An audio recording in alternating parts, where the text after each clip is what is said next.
Yan mga sir, to Isuzu Crosswind na anong model to sir? Wala siyang RPM, no? Wala. XTO ba to? Wala to. 2008 model yan eh. 2008 model. Yan. Ang problema ni sir ito, blackout yung panel gauge niya mga sir. Yan, minsan daw nagana sabi ni sir pag unang bukas sa umaga sir, mga ganon. Oo. Tapos pag na tumagal nawawala.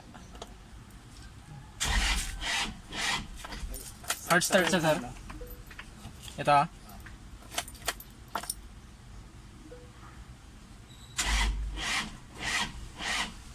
Yun na. Wala. Battery na rin yan. Mahina na rin battery. Yan, pero naka-on yan mga sir, pero blackout talaga siya. Oh. Yan. Hindi gumana. Yan, yung galing pang Cubao sila ni sir eh, pero yung temperature niya nandyan lang oh, sa cold. Tapos blanco yung display. Buksan na mga sir para ma-repair natin. Ito na mga sir, yung panel gauge ng Isuzu Crosswind. Yan. Blackout issue mga sir.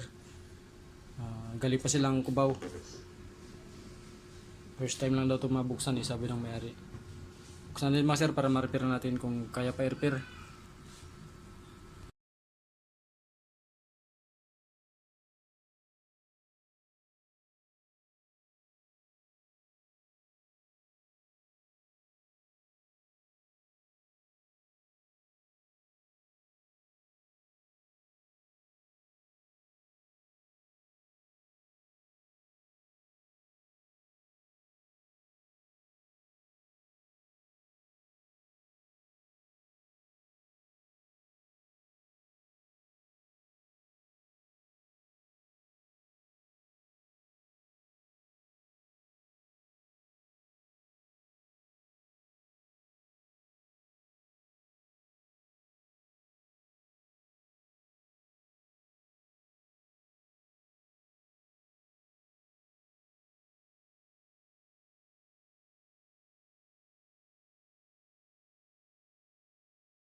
Yan, okay na ito mga sir. I-assemble na lang natin ito para ma-testing na sa unit.